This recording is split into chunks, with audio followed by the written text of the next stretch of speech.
Assalamualaikum warahmatullahi wabarakatuh. Waalaikumsalam warahmatullahi wabarakatuh.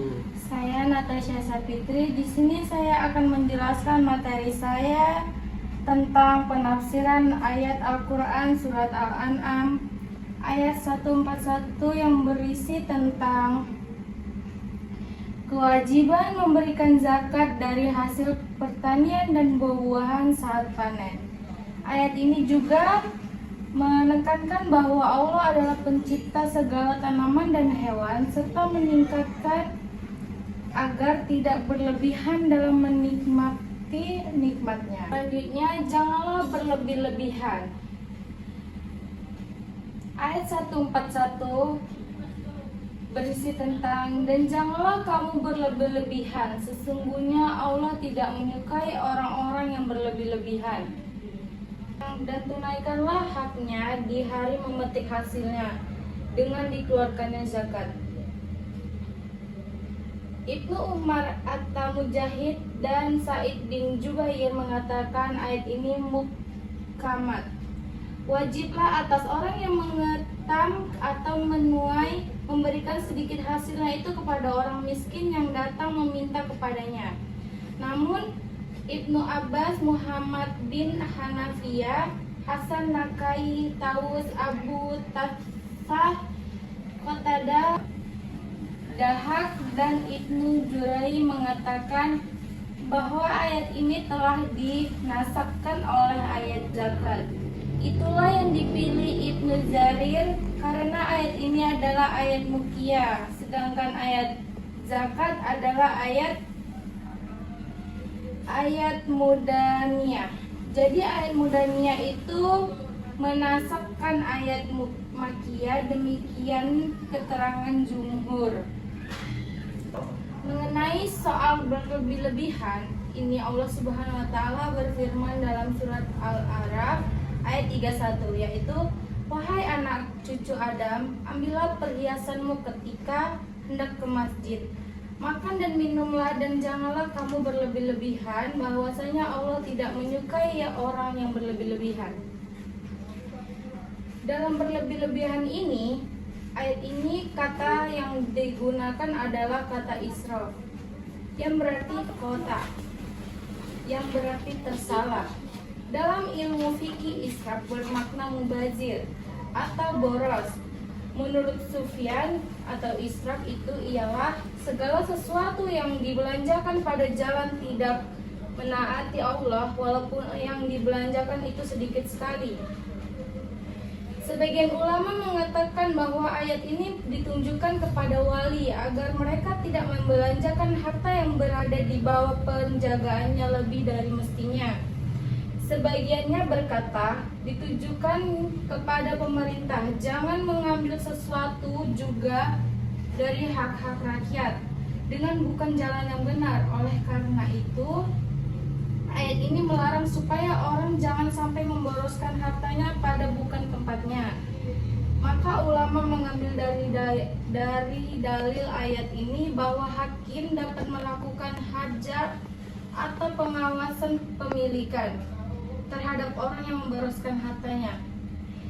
Itulah yang dapat saya sampaikan tentang surat Al-An'am ayat 141. Sekian dari yang saya bahas. Apakah Bapak Ibu ada yang ingin bertanya dari materi yang saya sampaikan? Ada. Bagaimana ayat ini mengajarkan kita tentang pentingnya bersyukur atas nikmat yang diberikan Allah, terutama dalam konteks pengelolaan harta dan sumber daya.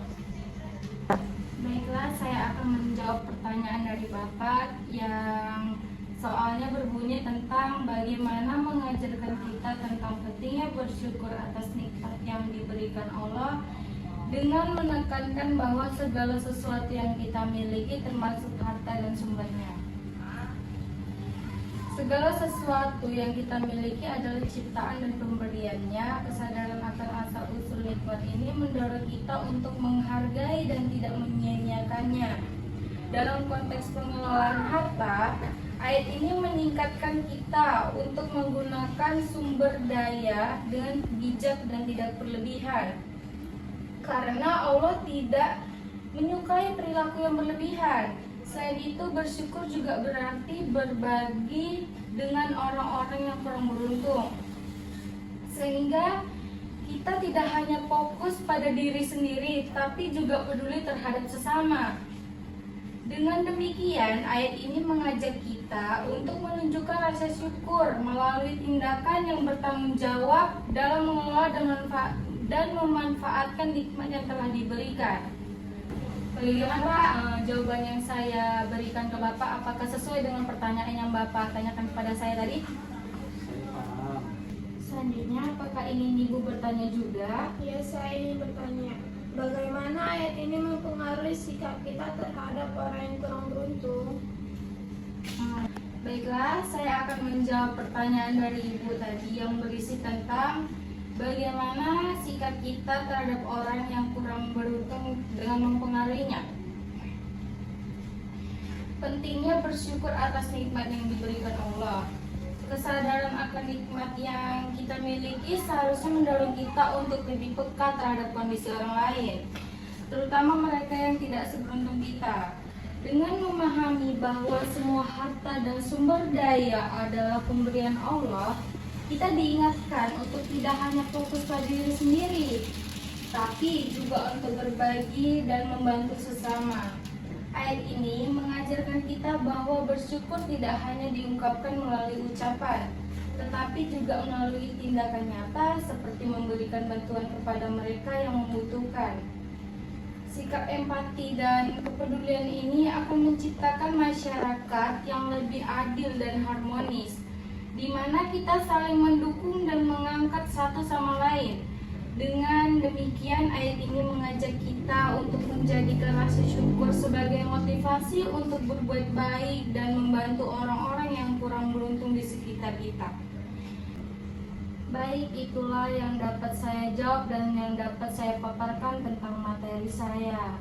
Jika ada salah dan perkataan yang saya ucapkan, saya mohon maaf. Saya akhiri dengan wabillahi taufiq wal hidayah. Assalamualaikum warahmatullahi wabarakatuh. Waalaikumsalam.